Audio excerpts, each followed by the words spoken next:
For my midterm, I'm going to be talking about yeast and dough and how to make sure that your dough is made correctly. And to do that, I'm going to use a recipe for soft pretzels. But before we get started, it's important to make sure that you have correct sanitation. So I already wiped down the counter, cleaned the utensils, and washed my hands, and I pulled my hair back.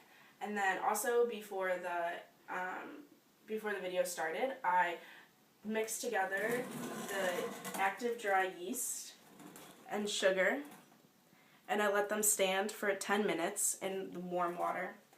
And the reason that you have to use warm water and let it sit is because the warm water helps activate the yeast fermentation and it starts to grow, and as you can see, it's not just a mixture, but it's creamy now, so I know it's stood long enough. And the sugar also helps to activate the fermentation and the foaming that you see on the top. So then in this other bowl, I mixed together all-purpose flour and white sugar and some salt. And it's important to use all-purpose flour because the pretzels will need some structure, but they won't need as much structure as, say, a loaf of bread. But they'll need more structure than cookies or something. So you don't want to use bleached, because bleached flour has less protein and so then less gluten and less structure. So we're using unbleached all-purpose flour.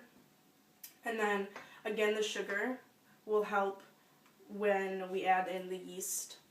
And then the salt is also important for the structure because, again, the pretzels need a little bit of structure. So if you use too little salt, then they'll lack the structure and they'll have different taste. And also, the salt is important for that brown crust on the outside of soft pretzels. So I mixed those all together and I formed a well here. And then I'm going to add in the yeast mixture as well as some vegetable oil.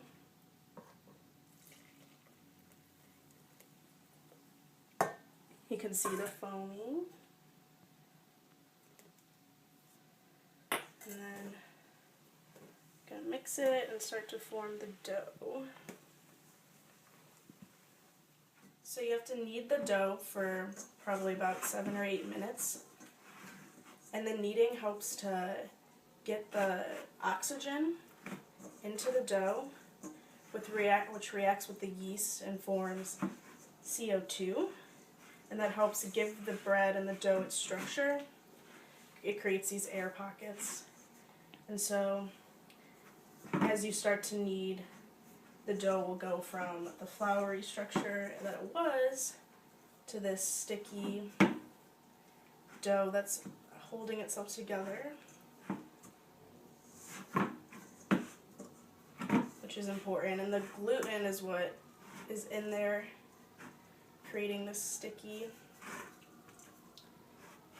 dough that holds together. And that's why it's important to use the right kind of flour, because the flours, like I said, have different amounts of gluten and protein depending on the type.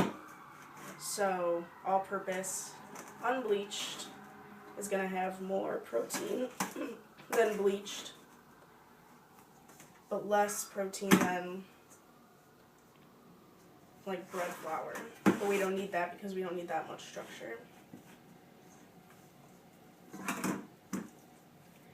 So I'll keep kneading this.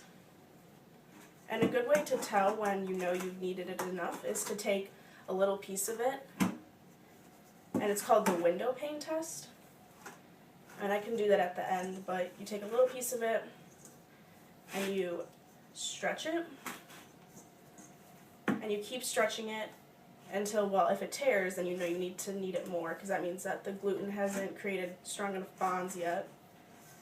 But if it doesn't tear and you can keep stretching it until you can see all the way through, then that's why it's called the window pane test. And that means that you've kneaded it enough and there's enough protein structure going on.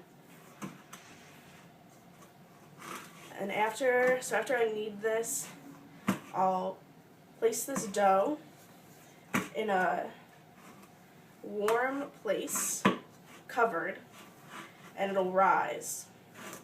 And that's the yeast still rising, and it's the end of the fermentation. So it needs to be in a warm place again, just like in the beginning how the yeast had to be with warm water to activate. It has to sit in a warm place. And so that'll be about 2 hours. And then after it rises for 2 hours,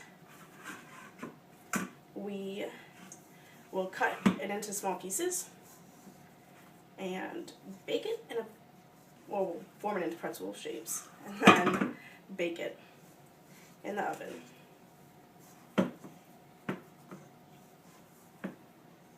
Okay, so for the last, I'm just gonna demonstrate the window pane test. So we're gonna take a little bit of the dough and start to stretch it.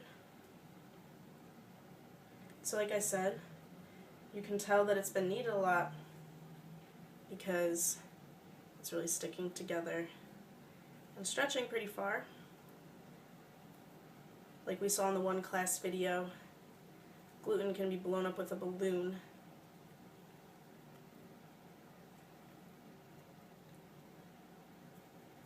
Because it says such strong bonds. Okay, but see, it's starting to tear.